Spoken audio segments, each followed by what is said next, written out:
This is African American History is American History. Welcome. I'm your host, Harlan Kearsley.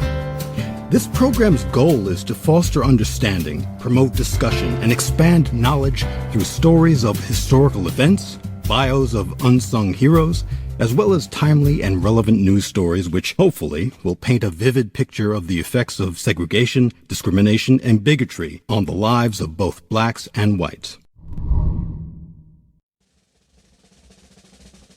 1970 is considered the start of the post-civil rights movement era. Several federal acts of legislation such as the Voting Rights Act, the Civil Rights Act, and the Fair Housing Act have all been passed by the start of the new decade. Also, by 1970, black people had begun to firmly establish themselves in business, politics, and the academic community.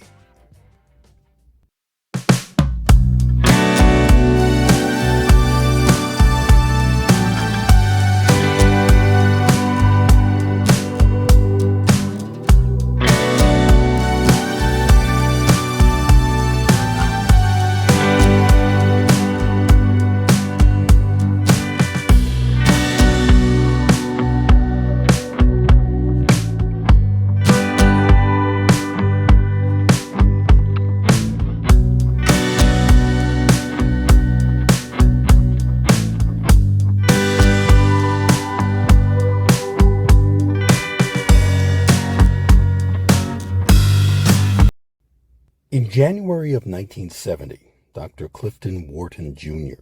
was appointed president of Morgan State University. Now, Dr. Wharton is the first African American to head a predominantly white university in the 20th century, as well as the first black person admitted to the School of Advanced International Studies at Johns Hopkins University, and the first to earn a PhD in economics from the University of Chicago. Dr. Clifton Wharton Jr. is also the first African American to serve as CEO of a Fortune 500 company, TIAA-CREF, a title he assumed in 1987. In May of 1970, the first issue of the woman's magazine Essence was published. By December of 2020, half a century later, the magazine reached a circulation of more than 1 million and a readership base of 8.5 million.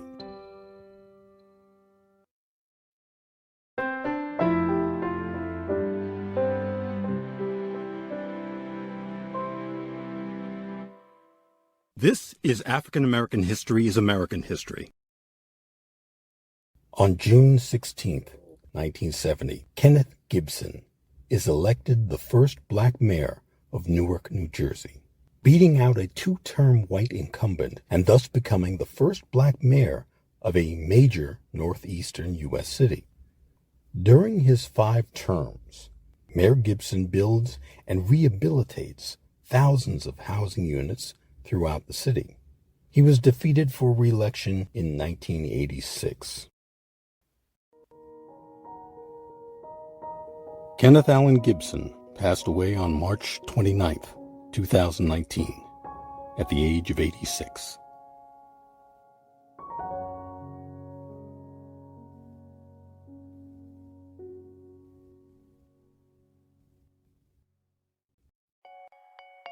August of 1970 saw the premiere of the first issue of Black Enterprise magazine, published by businessman Earl Graves Sr. This wealth-building resource for African Americans continues to thrive to this day, with a circulation of over 500,000. Since 1970, Black Enterprise has provided essential business information and advice to professionals, corporate executives, entrepreneurs, and decision makers. Also, in August of 1970, playwright Charles Gordon becomes the first black person to win the Pulitzer Prize in drama for the play No Place to Be Somebody. It's the story of Johnny Romero, a black bar owner who is trying to carve out his piece of the American dream in a New York City neighborhood where most venues are run by the mafia. Johnny's best friend is Gabriel, a light-skinned black actor/writer who is too white-looking to land black roles and too ethnic-looking to get any white roles, and this causes him great angst. Romero is arrogant and rash, while Gabriel appears intent on holding high morals. The two of them are always at odds. It was often said that both Johnny and Gabe represent Gordon's alter egos. The play was first produced at Joseph Papp's The Public Theater in 1969.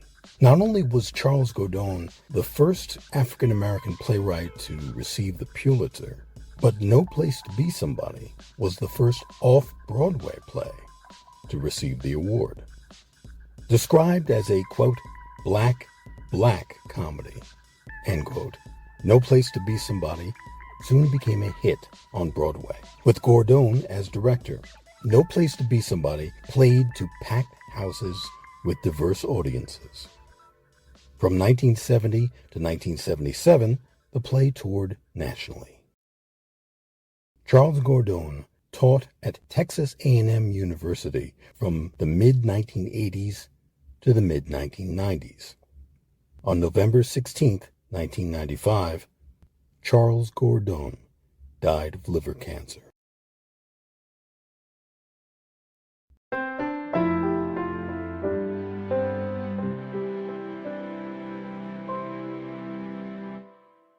This is African American History is American History.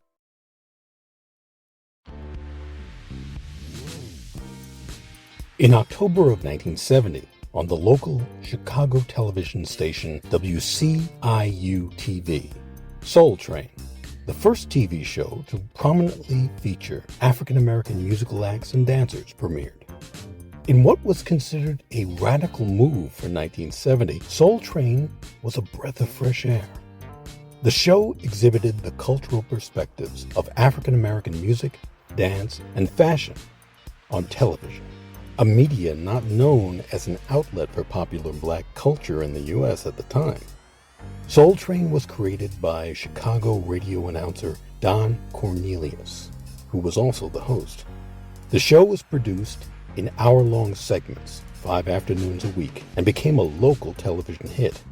The show duplicated the setting of a dance club and featured a variety of noted musical performers, as well as both professional and amateur dancers. It became so popular that by October of 1971, Soul Train was broadcast nationally, and from 1971 to 2006 is one of the longest-running syndicated shows in television history. Each episode of Soul Train would close with Don Cornelius reciting the words, "Love, peace, and soul." 1970 was also a year of change and loss. January 14th, 1970, Diana Ross and the Supremes performed their last concert in Las Vegas before Ross departs to embark on a solo career. August 18th, 1970, 4 days after a warrant for the arrest of Angela Davis was issued, FBI Director J. Edgar Hoover listed Davis on the FBI's 10 most wanted fugitive list. She was the third woman and the 309th person to be on that list. September 18th, 1970, Dr. John Bannister pronounces musician Jimi Hendrix dead of an overdose at St. Mary Abbott's Hospital in London.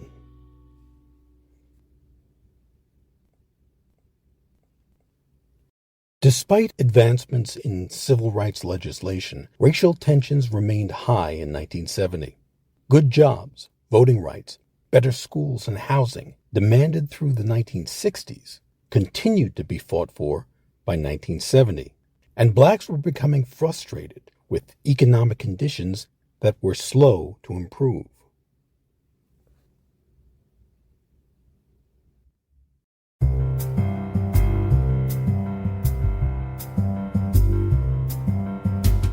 This has been African American History is American History. The episode you've been listening to, 1970, Making Strides, was written and directed by Harlan Kearsley. Thank you for listening. And if you haven't done so, please subscribe to the channel. It's free, and once you do, you'll be notified as soon as new episodes are posted. Thanks again, and please, stay safe.